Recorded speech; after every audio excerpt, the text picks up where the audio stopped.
আপোনালোকৰ এই অসম বুলি একাডেমি যিখন ব্যক্তিগত বিদ্যালয় এইখন লৈ আপোনালোকৰ ভৱিষ্যতৰ পৰিকল্পনা কি? আমি এতিয়া এই বছৰ আমি হায়াৰ ছেকেণ্ডাৰী ফাৰ্ষ্ট ইয়াৰ আৰম্ভ কৰিছোঁ। আমি অতি সোনকালে অহা 2-3 বছৰৰ ভিতৰতে আমি হায়াৰ ছেকেণ্ডাৰী ছায়েন্স আমি আৰম্ভ কৰিম পৰৱৰ্তী পৰ্যায়ত। তাৰপিছতে আমি কমাৰ্চ আৰম্ভ কৰিম। এই তিনিটা আমি হায়াৰ ছেকেণ্ডাৰীৰ কমপ্লিট হায়াৰ ছেকেণ্ডাৰী যিটো আছে higher secondary science, higher secondary arts আৰু হায়াৰ ছেকেণ্ডাৰী কমাৰ্চ, এই তিনিটা ষ্ট্ৰীমেই আমি 4-5 বছৰৰ ভিতৰত আমি আৰম্ভ কৰিম বুলি আমি আলোচনা কৰি পেলাই ৰাখিছোঁ।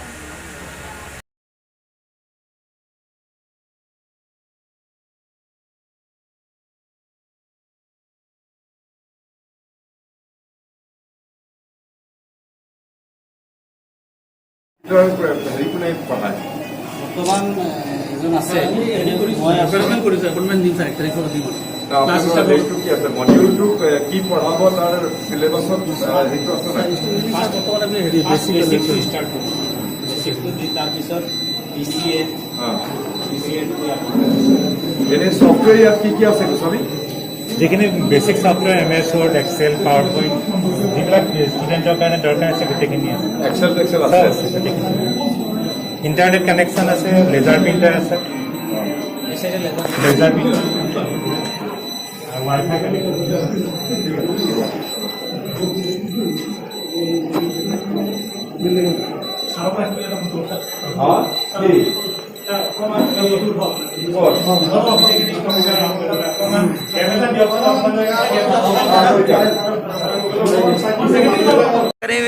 বিদ্যালয়খন আহিছে এইখন বিদ্যালয় মানে বৰ মানে আমাৰ এই লংকাৰ অতি মানে পিছপৰা অঞ্চলত আপুনি কেইবাখনো কম্পিউটাৰ ইয়াত মানে দান কৰিছে বুলি আমি গম পাইছোঁ।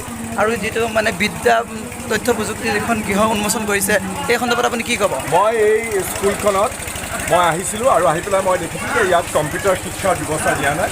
গতিকে এই স্কুলত মই নিজে মোৰ পুঁজিৰ পৰা কম্পিউটাৰ ব্যৱস্থা কৰিছোঁ আৰু মই বিচাৰিছোঁ যে ইয়াত যাতে শিক্ষা আৰু বিজ্ঞান মনস্কতাৰে আমি যাতে আগুৱাই যাব পাৰোঁ, সমাজক নেতৃত্ব দিব পাৰোঁ। Thank you. তোমালোকে যিহেতু ষ্টেণ্ড কৰিছা তাৰপিছত আজি তোমালোকে প্ৰদ্যোৎ বৰদলৈ ডাঙৰীয়াৰ নিজৰ হাতে আৰু তোমালোকে যিখন তোমালোকৰ চাৰ্টিফিকেট তথা সন্মানৰ যিখন মানে সন্মানিত তোমালোকক কৰিছে এইখন পাই তোমালোকে কেনেকুৱা লাগিছে আজি? বহুত ভাল লাগিছে আৰু বহুত খুশি অনুভৱ কৰিছোঁ। আৰু আমি যি কষ্ট কৰিছিলোঁ আৰু আমাৰ ছাৰ বাইদেউসকলে যিমান সহায় সহযোগ কৰিছিলে আৰু মা দেউতাকে যিমান সহায় কৰিছিলে তাৰ আমি ফল পাইছোঁ বুলি বস্তুটো মানি পাৰি আমি পাই এই ক্ষেত্ৰত তোমালোকে ছাৰসকল তথা বিদ্যালয়ৰ কৰ্তৃপক্ষসকলক কি ক'ব বিচাৰা? বহুত সহায় কৰিলে ধন্যবাদ দিব।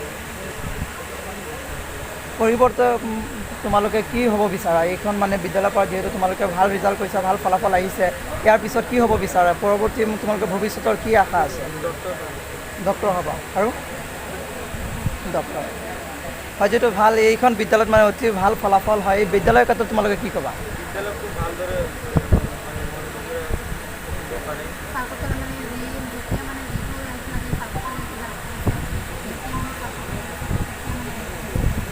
বিদ্যালয় তথা শিক্ষাৰ্থীসকলক যিখিনি যোগান ধৰিব লাগে বিদ্যালয় তথা শিক্ষকসকলৰ পৰা সেইখিনি যোগান ধৰা হয় নেকি?